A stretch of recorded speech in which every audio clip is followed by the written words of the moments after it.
बिस्मिल्लाहिर्रहमानिर्रहीम। माह रमज़ानुल मुबारक में अहले ईमान के लिए अल्लाह करीम की तरफ से नेकियों की बहार होती है। और अल्लाह करीम इस माह रमज़ानुल मुबारक में अहले ईमान को नेकियों की खूब खूब तौफीक अता फरमाता है। तो अहले ईमान पर लाजिम है कि इस माह मुक़द्दस में अपना ताल्लुक़ कुरान पाक के साथ मजबूत करें और कुरान पाक की इतनी तिलावत रोज़ाना ज़रूर करें कि वो कुरान पाक उनकी ज़िंदगी का हिस्सा बन जाए, उनके रूह की ग़िज़ा बन जाए। कि जिस तरह हम खाना ना खाएं तो हम बेचैन हो जाते हैं, क्योंकि वो खाना हमारे बदन की ग़िज़ा है, उसके बगैर हमारा बदन तंदुरुस्त नहीं रहता। इसी तरह तिलावत कुरान पाक ये रूह की ग़िज़ा है। जब बंदा मोमिन कुरान पाक से किनारा कशी इख्तियार करता है, कुरान पाक की तिलावत से एराज करता है और पूरा साल कुरान पाक की तिलावत की तौफीक उसको मुयस्सर नहीं आती, तो उसकी रूह खराब हो जाती है, उसकी रूह परागंदा हो जाती है और उसकी रूह कुर्बे खुदाबंदी की लज्जत से महरूम हो जाती है। इसलिए अहले ईमान माह रमज़ानुल मुबारक को अपने लिए सादत मंदी समझें और सुबह और शाम, दिन और रात इतनी कसरत के साथ कुरान पाक की तिलावत करें कि माह रमज़ानुल मुबारक के अलविदा हो जाने के बाद भी ताकि वो कुरान पाक पूरा साल हमारी ज़िंदगी का हिस्सा रहे और पूरा साल कुरान पाक की तिलावत की तौफीक हमें मुयस्सर रहे। इस सिलसिले में चंद हदीसें तय्यबा अर्ज की जाती हैं ताकि अहले ईमान को कुरान पाक की तिलावत की तरफ रग़बत पेश हो। हजरत सैयदना अब्दुल्ला बिन मसऊद रदी अल्लाह तआला अन्हु से रिवायत है, रसूल खुदा सल्लल्लाहु अलैहि वसल्लम ने इरशाद फरमाया, इक़राउल कुरान, कि लोगों कुरान पाक की तिलावत करो।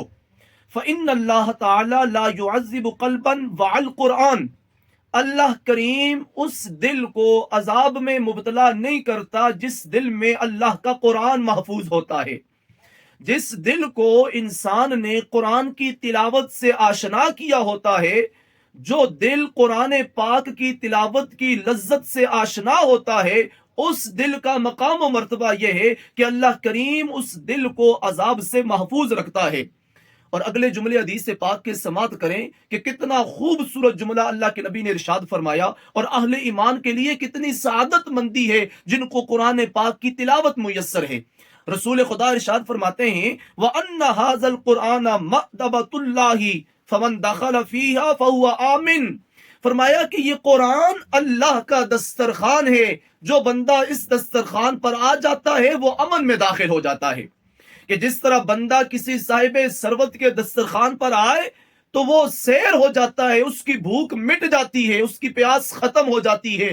फरमाया यही हाल रब के कुरान का है कि जिसको इस कुरान के दस्तरखान से तिलावत नसीब हो गई, जिसको इस कुरान के दस्तरखान से खाना नसीब हो गया, जिसको कुरान की ग़िज़ा मुयस्सर आ गई, अल्लाह करीम की तरफ से उसको अमन मुयस्सर आ गया, अल्लाह करीम उसको अजाब से अमन अता फरमा देता है। और अल्लाह के नबी इरशाद फरमाते हैं, मन अहब्बल कुरान फलयुबश्शिर, फरमाया वो बंदा बड़ा ही खुश नसीब है और उसके लिए बड़ी ही बिशारत है जिसको अल्लाह करीम ने कुरान पाक की तिलावत की सादत मंदी अता फरमाई है। और हजरत सैयदना अबू अमामा बाहिली रदी अल्लाह तआला अन्हु से रिवायत है, रसूल खुदा सल्लल्लाहु अलैहि वसल्लम ने इरशाद फरमाया, इक़राउल कुरान, के लोगों कुरान की तिलावत करो।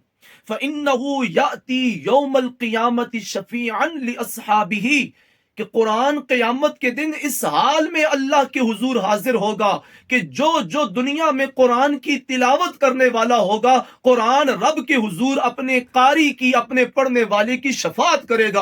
और कुरान जिस बंदा मोमिन की शफात करेगा, अल्लाह भी जरूर उस बंदे के हक में कुरान की शफात को कबूल फरमाएगा।